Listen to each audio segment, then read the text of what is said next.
Oh baby, we're picking up a Jesco today. Artura.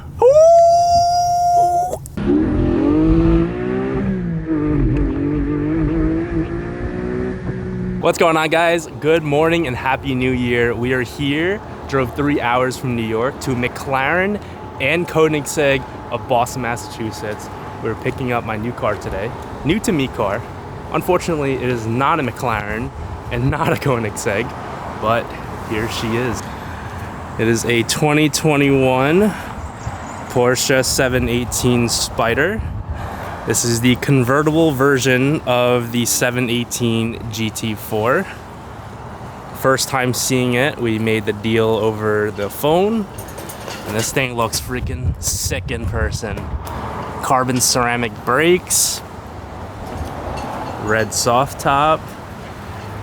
It's got the lightweight bucket seats. Let's see if it's open. Nope, not yet. Manual transmission, of course. The chalk looks really nice in person. Got the nice little plate frame, McLaren Boston. This is a gorgeous car. PDLS Plus. Let's go inside and meet the guys. Yeah, I do like the 750. The Artura is nice and a Spyder. These things are nice specs.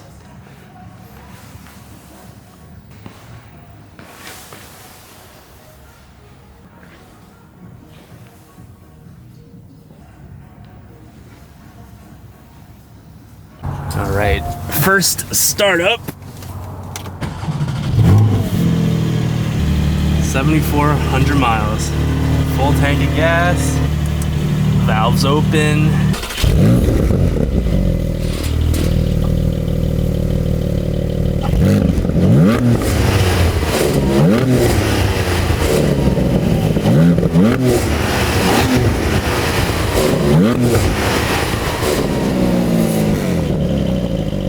Inside is very nice. Got the Spyder classic red interior on the door panels, the dash, and the seats. The lightweight buckets are also red with the black suede inserts.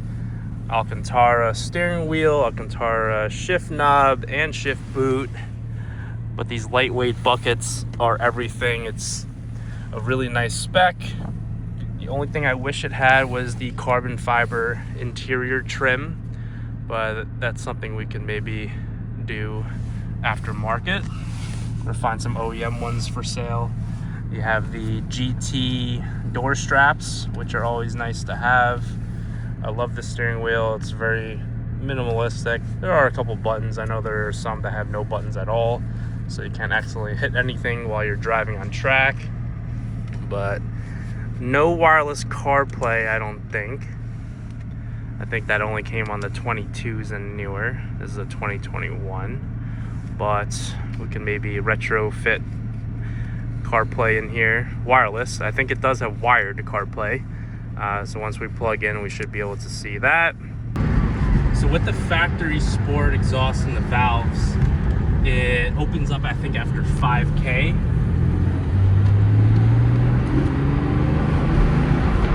It's very quiet. And the valves are closed. Auto downshift rev match is nice. Steering feels good. So I don't know if you guys can tell, but it is pretty loud in here with the soft top. Obviously you're gonna hear a lot more wind noise, and just being that it's a track car, it's gonna have a lot more noise, vibration, harshness.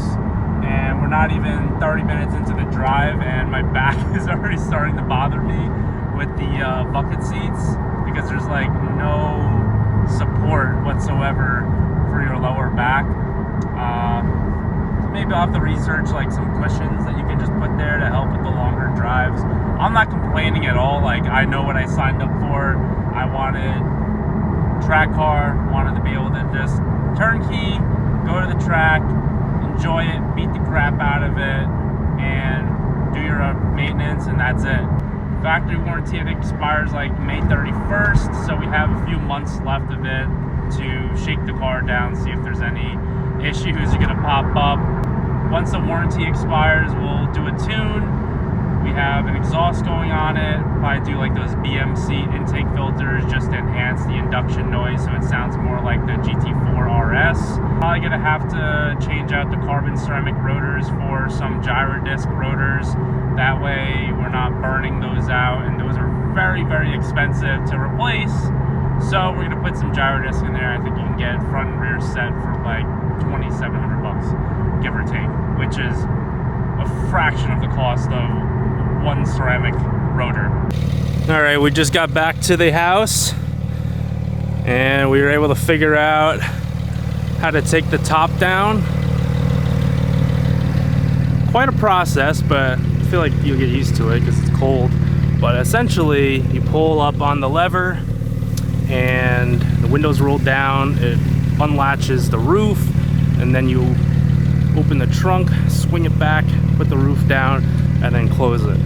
The top is hard because it's cold right now, so it doesn't fold as easily, but shouldn't really be doing it too much, I guess, in the cold anyway.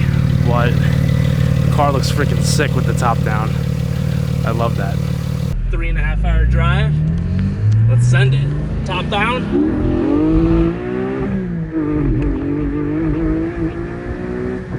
Tires are still very much cold.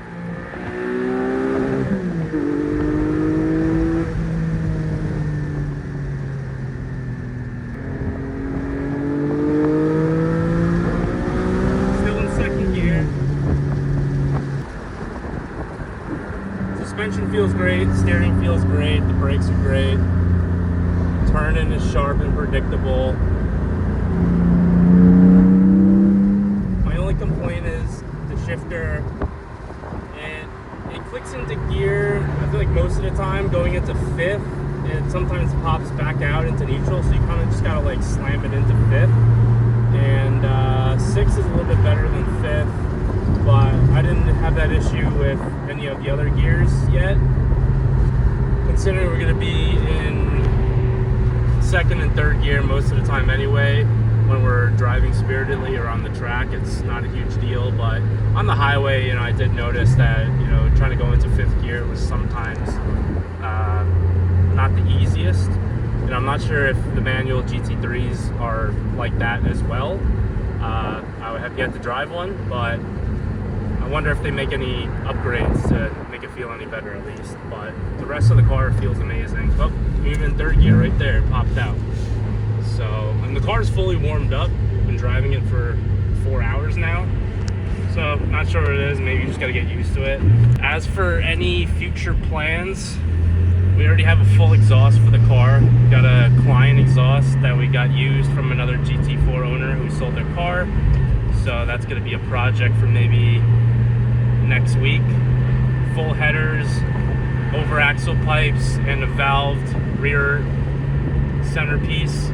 And because it retains the valves, we're going to be able to use the exhaust controller still.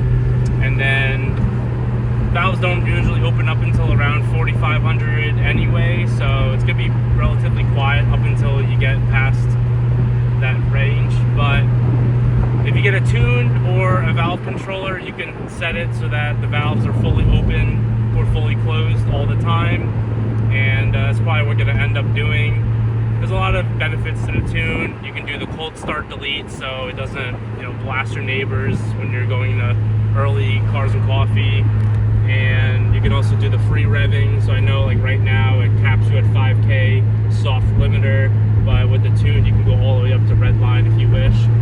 It's dyno proven. People have gotten close to 60 wheel horsepower, and out of a naturally aspirated 6-cylinder, that's really impressive. The reason why I chose this over like a 4RS, because I wanted the manual. It's basically half the price, and if you do the tune and the exhaust, you basically have the performance of a 4RS. And for the track, I think these 718s are very, very capable.